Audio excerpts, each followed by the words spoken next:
আমার প্রিয় বন্ধুরা, অবশ্যই আপনারা ভালো আছেন। আজও আমি আপনাদের সামনে উপস্থিত হয়েছি বিশ্ব বরেণ্য মনীষীদের কিছু বাণী নিয়ে,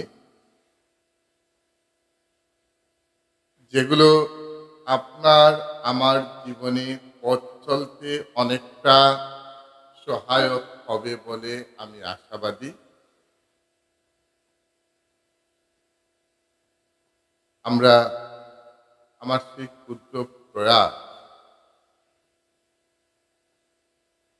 যে এই প্রজন্মের কাছে আমি যদি তাদের বাণীগুলো পৌঁছে দিতে পারি, তবে সমাজের কিছুটা পরিবর্তন আসবে এবং এই প্রজন্মের ছেলেরা মেয়েরা নিজেদেরকে সঠিক পথে চালিয়ে দিতে পারবে। ভগবান বুদ্ধ এক জায়গায় বলেছেন, কখনো হিংসা করো না তাকে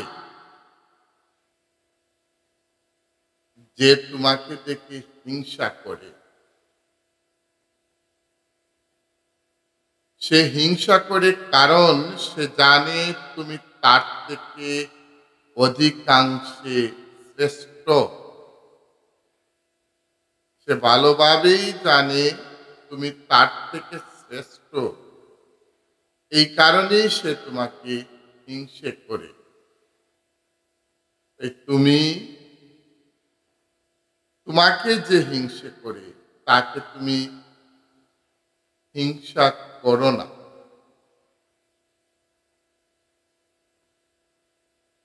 অর্থাৎ মানুষ তখনই একজনকে হিংসা করবে যখন সে দেখবে যে তার থেকে কেউ ভালো চলছে। একটা কথা আমি প্রায় সময়ই বলি, চোর তো তাদের ঘরে ঢুকে যেখানে দেখবে সে কিছু পাবে, যে ঘরে কিছু নেই সে ঘরে চোর ঢুকবে না। চোর ঢুকবে এরকম ঘরে যেখানে কিছু থাকবে। তাই কেউ যদি আপনাকে হিংসে করে, এতে আপনি দুঃখিত হবেন না বা বিচলিত হবেন না, কারণ আপনার ভালো দেখে, আপনার উন্নয়ন দেখে, আপনার সবকিছু ঠিকঠাক দেখে সেই লোকটা আপনাকে সহ্য করতে পারছে না, কারণ তার চাইতে আপনি অনেকটা উপরে শ্রেষ্ঠ। এই কারণেই সে আপনাকে হিংসে করছে।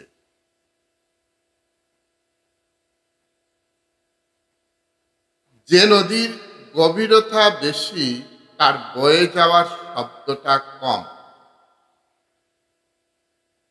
নদী যদি গভীর থাকে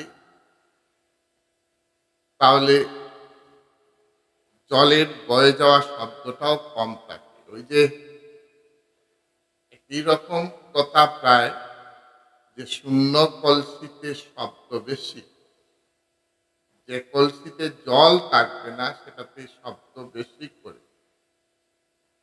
আর যে নদীতে গভীর থাকে, নদীটা গভীর থাকে, সেই নদী জলের শব্দটাও কম শোনা যায়। তাই জ্ঞান যাদের বেশি তারা আওয়াজ কম করে, আর যাদের ভিতরে কিছু নেই, একদম ফাঁকা শূন্য কলসির মতো, তারা শুধু মুখ দিয়ে আওয়াজ করতে থাকে। কারণ জ্ঞানীকে চেনা যায় তার নীরবতা থেকে। যে জ্ঞানী সে সবসময় নিজেকে নীরব রাখে, আর মূর্খকে তার বক্তব্য থেকে। একজন মূর্খ যদি কথা বলতে শুরু করে, বক্তব্য দিতে শুরু করে, দেখবেন একেবারে আমেরিকা থেকে দিল্লি, দিল্লি থেকে লন্ডন, লন্ডন থেকে ঢাকা, টোকিও, কোনো কিছুই বাদ করছে না, সবই করছে। এবং তাতে সার আর কিছু নেই, শুধু চুলা। তার বক্তব্যে, তার কথায় কোনো সার আপনি পাবেন না। সবসময় মনে রাখবেন, জ্ঞানীকে আপনি চিনবেন তার নীরবতা।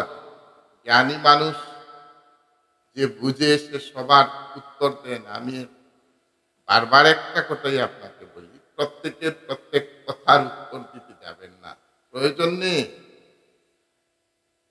সবার কথার উত্তর দিলে তাকে তো আপনি রেসপন্স দিয়ে দিলেন, কি দরকার তাকে আপনার এত রেসপন্স দেওয়ার?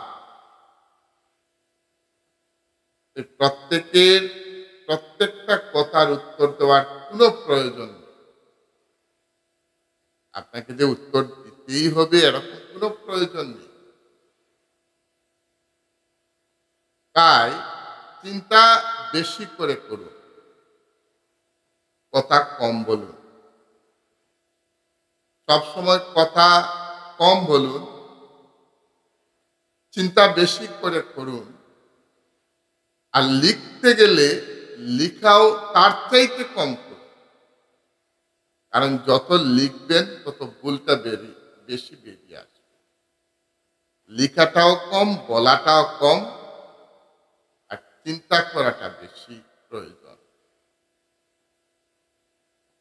সবসময় চিন্তাটা করবে, শুভ চিন্তা, শুভ বুদ্ধি, এগুলো করার প্রয়োজন আমাদের। কিন্তু কথা কম বলাটাই ভালো। বেশি কথা বললে ভুল বেরিয়ে আসে বেশি। আর লেখাটাও কম লেখা ভালো, বেশি লিখলে ভুল আসবে বেশি। তাই যত কম লিখবেন ততই ভালো, যত কম বলবেন ততই মঙ্গল। আর বেশি বেশি করে চিন্তা করুন। আরেকজন মনীষী বলছেন যে 1000 যোগ্য ব্যক্তির মৃত্যুতে যে ক্ষতি হয়, তার চেয়ে বেশি ক্ষতি হয় যখন কোনো অযোগ্য ব্যক্তি ক্ষমতায় আসে। যে কোনো ক্ষমতা, পলিটিক্যাল প্ল্যাটফর্ম বলুন আর রাজনৈতিক প্ল্যাটফর্ম বলুন, যে কোনো জায়গায় সেই ক্ষমতা বলতেই শুধু যে পলিটিক্যাল ক্ষমতা তা নয়। 1000 জন যোগ্য ব্যক্তির মৃত্যুতে একটা সমাজ যেভাবে পিছিয়ে যাবে, তার থেকে 1000 গুণ পিছিয়ে যাবে যদি একজন অযোগ্য মানুষকে আপনি ক্ষমতা দিন। ক্ষমতা দিতে সবসময় খেয়াল রাখবেন, যোগ্য মানুষের হাতে ক্ষমতা দেবেন। যে কথায় আছে না, অযোগ্য কাউকে দিলে সে ক্ষমতার প্রকৃত ব্যবহার করতে পারবে না, ক্ষমতার অপব্যবহার করবে। ক্ষমতাটা সবসময় যোগ্য ব্যক্তির হাতে দেওয়া দরকার, যাতে করে ক্ষমতার অপব্যবহার না হয়। ক্ষমতার অপব্যবহার করাটা খুব খারাপ। যাদের চিন্তাধারা বাজে তারা ক্ষমতার অপব্যবহার করে।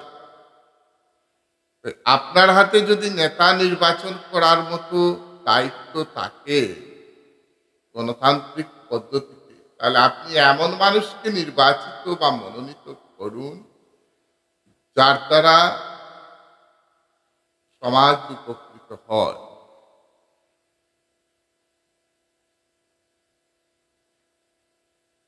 সব মানুষ কাজ করে যায়,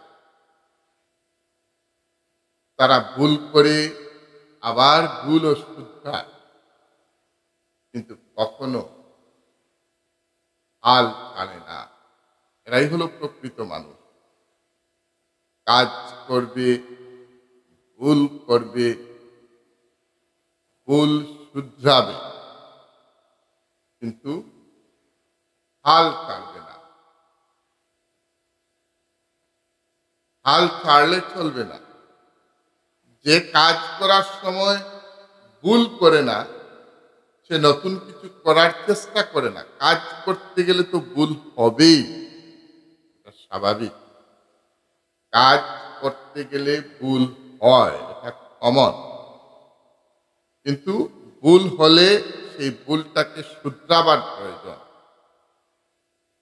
ভুল করে ভুল যদি না শুধরান হবে না, ভুলটাকে শুধরাতে হবে।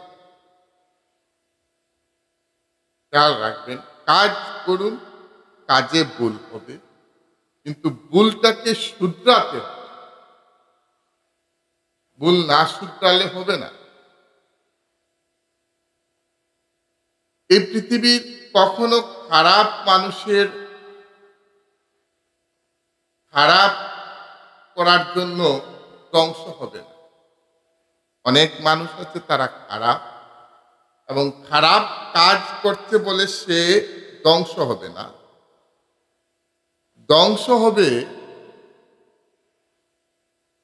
যারা এই খারাপ কাজ দেখে কোনো প্রতিবাদ করে না, তাদের জন্য। কোথায় আছে? অন্যায় যে করে আর অন্যায় যে সহে, সমান অপরাধ। অন্যায় কাজ কি করছে সেটা দেখেও যদি প্রতিবাদ না করে, তাহলে সমান অপরাধ।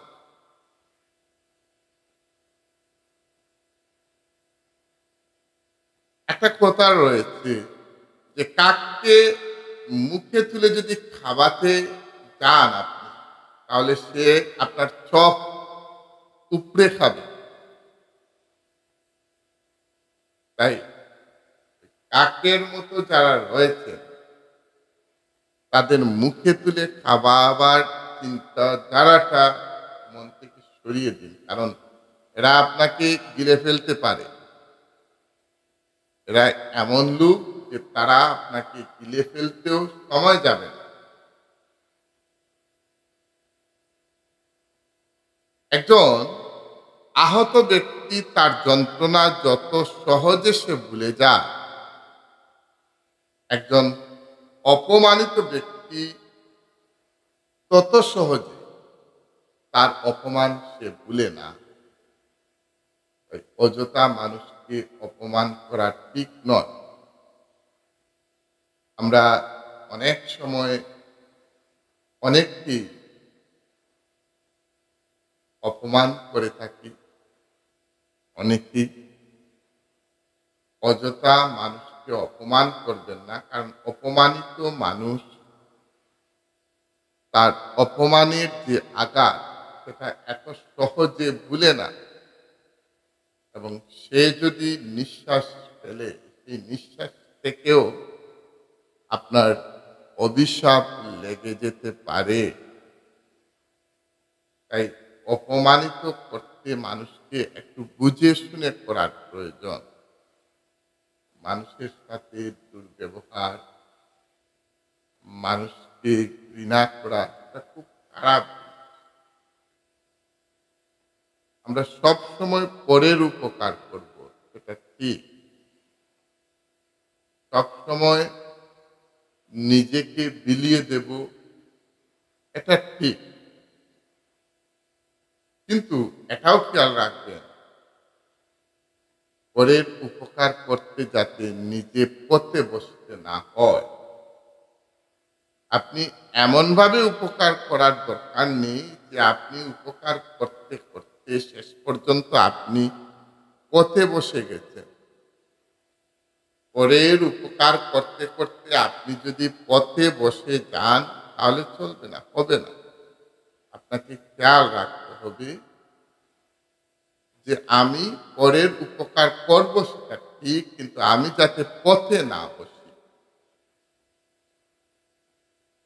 তাই পরের উপকার করব, অবশ্যই আমার সাধ্যানুসারে পরের কল্যাণ করব, কখনো পরের অনিষ্ট করিব না। বঙ্কিমচন্দ্র বলেছেন এক জায়গায়, সাধ্যানুসারে পরের কল্যাণ করিও। কিন্তু ওটাও খেয়াল রাখার প্রয়োজন যে পরের উপকার করতে করতে যাতে নিজে শেষ না হয়ে যায়, নিজে যাতে শেষ না হয় সেটা খেয়াল রাখার প্রয়োজন। সবসময় খেয়াল রাখতে হবে, যা তুমি দেখাও মানুষকে তার থেকে বেশি কাজ করতে হবে। কাজ বেশি হবে, দেখানো কম। আজকালকের যুগ হয়ে গেছে অন্যরকম, প্রচারটা বেশি, প্রচার বেশি করা। আমার কথা হলো কাজ বেশি হতে হবে, প্রচারটা কম করতে হবে। প্রচার কম, কাজ বেশি। আপনার কাজ হলে অটোমেটিকলি প্রচার হবে। আপনি কাজ না করে ডাকডোল যদি বাজাতে থাকেন, সেই ডাকডোলই থাকবে, কাজ আর হবে না। কাজ কম, সবসময় প্রচার করুন, প্রচার করুন। এই চিন্তাধারাটা মন থেকে সরিয়ে নিন। কাজ হবে বেশি, প্রচার হবে কম। কারণ আমাদের বর্তমান পরিস্থিতি, সোশ্যাল মিডিয়া এই জায়গায় এসে পৌঁছেছে যে কাজ কম, প্রচার বেশি। আপনার মাথার থেকে সেটা সরান। আপনি কাজ করুন বেশি আর প্রচার করুন কম, দেখবেন কাজে সফলতা আসবে। প্রচারের ডাকগুলে সফলতা আসে না, কাজের সফলতা আসে আপনার একনিষ্ঠতা, আপনার একাগ্রতা, এইগুলোর মধ্য দিয়ে। অনেক সময় অনেকেই অসহায় মানুষকে অবজ্ঞা করে, এটা খুব খারাপ জিনিস। আপনি মনে রাখবেন, অসহায়তা সেটা বলে আসে না, এমন একদিনও আসবে আপনিও অসহায় হবেন। কোনো অবস্থায় অসহায় মানুষকে অবজ্ঞা করা ঠিক হবে না। অসহায় মানুষকে কখনো অবজ্ঞা করবেন না। অসহায় মানুষকে অবজ্ঞা করা উচিত নয়। কোনো মানুষকে আপনি অবজ্ঞা করবেন না। অনেক কিছু বললাম, অনেক কিছু আলোচনা করলাম। শুধু বললেই হবে না, শুধু শুনলেই হবে না। এই বলার থেকে আপনার এবং আমার নিজে, আমাদের প্রত্যেকের যাতে এই কথাগুলো থেকে আমল হয়। এই কথাগুলো আপনার জীবনে যেমন, আমার জীবনেও তেমন। আপনার আমার প্রত্যেকের জীবনে যাতে এই কথাগুলো আমল করতে পারি, অর্থাৎ বাস্তবায়িত করতে পারি, এই আশা রাখি সবসময়। কারণ কথা শুনে যদি বাস্তবায়িত করতে না পারি তাহলে হবে না। কথা শুনলে সেইগুলো যাতে আপনিও বাস্তবায়িত করতে পারেন আপনার জীবনে, আর আমিও নিজে এগুলো আমার জীবনে বাস্তবায়িত করতে পারি। প্রত্যেকেই ভালো থাকবেন, সুখে থাকবেন, আনন্দ থাকবেন, ভালোভাবে আপনাদের জীবন কাটুক। নিজেদের সন্তান সন্ততি নিয়ে, স্ত্রী সন্তান নিয়ে, মা বাবা নিয়ে প্রত্যেকেই আনন্দে কাটান জীবন, এই কামনা করি। আজ এই পর্যন্ত। কাল আবারও কোনো একটা বিষয় নিয়ে আপনাদের সামনে উপস্থিত হব। তারপরেও আপনাদেরকে বলছি, কাল ঠিক রাত ৮টায় আমি আবারও লাইভে আসবো, অন্য কোনো বিষয় নিয়ে, অন্য কিছু নিয়ে। ততক্ষণ আপনারা ভালো থাকুন, সুস্থ থাকুন। শুভরাত্রি।